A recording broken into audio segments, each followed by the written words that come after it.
तो बोलीविया काफ़ी समय से एक अवसर के खोज में था जिससे उनके देश की गरीबी मिट जाए।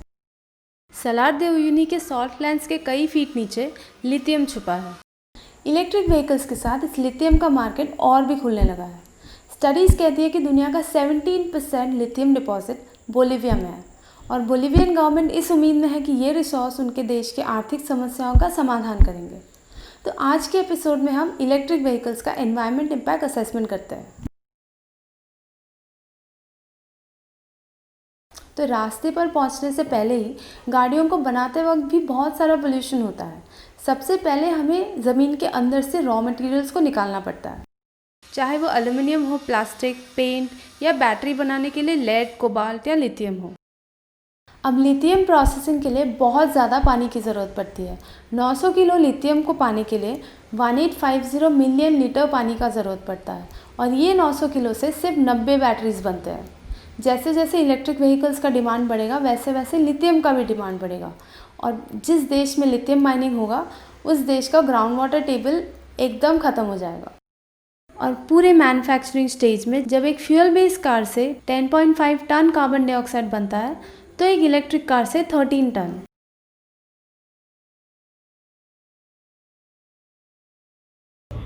Well, the fundamental difference is that a conventional vehicle uses an internal combustion engine, which has been the way cars have been powered for over a century.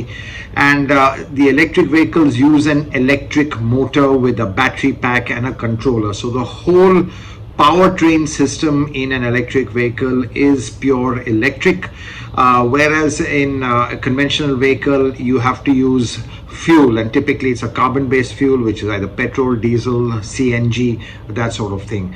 Though having said that, one has to say that the internal combustion engine has really fought back, and even from a tailpipe emission standpoint, the internal combustion engine cars are very, very clean, especially in BS6 form and moving forward when you even go to the RD stage or BS6D.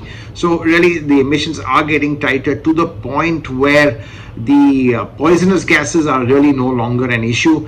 In fact, some manufacturers claim that in polluted cities like Delhi, the air coming out of the tailpipe is cleaner than the air going in, and that's really the level of cleanup technology that there is today in an internal combustion car. तो आप सबने कहीं ना कहीं सुना होगा, पढ़ा होगा कि electric vehicle zero emission vehicles है। They are zero emissions from a tailpipe standpoint.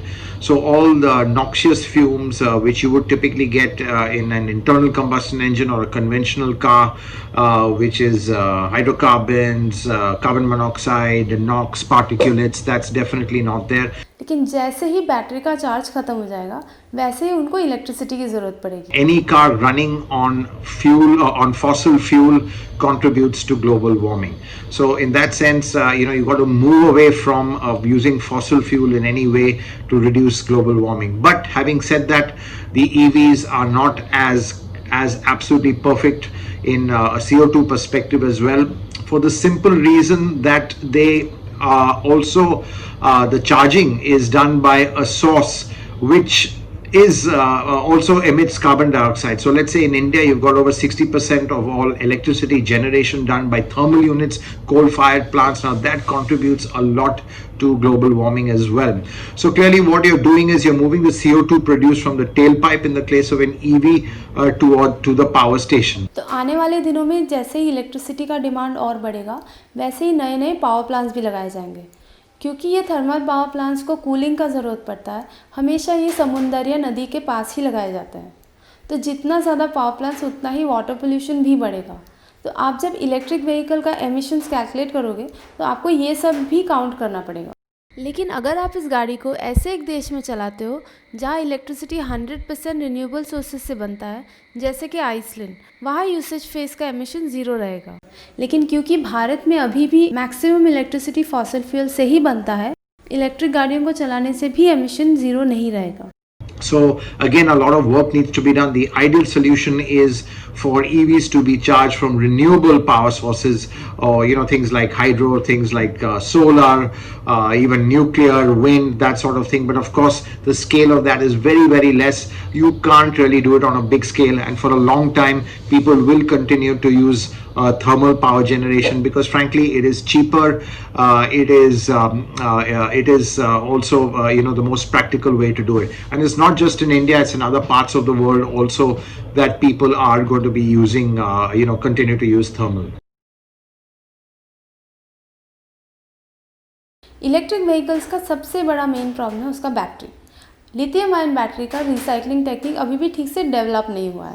Now this is actually a big problem because battery manufacturers haven't devoted enough time for recycling of lithium ion batteries. In fact, about maybe just 5% or so is recyclable, and the rest unfortunately might land up in some sort of landfill, and that's something we have to worry about, because already by 2020 you'll have a country like China just doing 500,000 metric tons of lithium ion production, and by 2030 globally there'll be maybe a couple of million metric tons of lithium ion batteries being produced. So recyclability is an issue.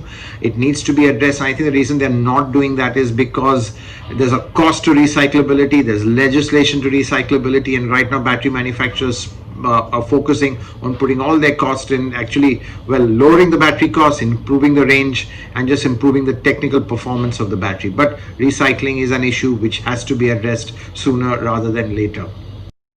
एक recent study के हिसाब से fuel से चलने वाली गाड़ी का usage ख़त्म होने पर 1.8 टन एमिशन होता है, तो इलेक्ट्रिक कार से 2.4 टन होता है। I think the ideal situation is that the public transport should be so good that from Mondays to Fridays you only use public transport to go from home to office, and maybe on the weekends enjoy your car. I'm completely against a ban on cars because frankly you need that personal mobility, you need that flexibility, and in a country right now where there is no public transport, I think personal mobility is not a privilege, it's actually a right. So people need to have that. People need to be able to get out on their bikes, on their cars, that sort of thing. Also now with the pandemic, people are worried about public transport, but hopefully we will pass this difficult phase, and once there's a vaccine or this whole thing goes away, the importance of public transport, I think hopefully will come back, because that is really super important. You just need a good mix of everything. United Nations के हिसाब से 2050 तक दुनिया की 68% आबादी शहर में shift होने वाली है। तो अगर हर एक देश को अपना कार्बन फुटप्रिंट कम करना है तो उनको पब्लिक ट्रांसपोर्ट को ही प्रमोट करना पड़ेगा, क्योंकि कल को शायद से इलेक्ट्रिसिटी 100% रिन्यूएबल हो जाए, लेकिन तब भी मैन्युफैक्चरिंग स्टेज का पोल्यूशन तो कम नहीं होने वाला है। तो जितना कम रॉ मटेरियल हम यूज़ कर पाए, जितना कम माइनिंग से काम हो जाए उतना अच्छा, क्योंकि इलेक्ट्रिक व्हीकल जो भी हो ट्रैफिक कंजेशन वो सॉल्व नहीं कर पाएगी।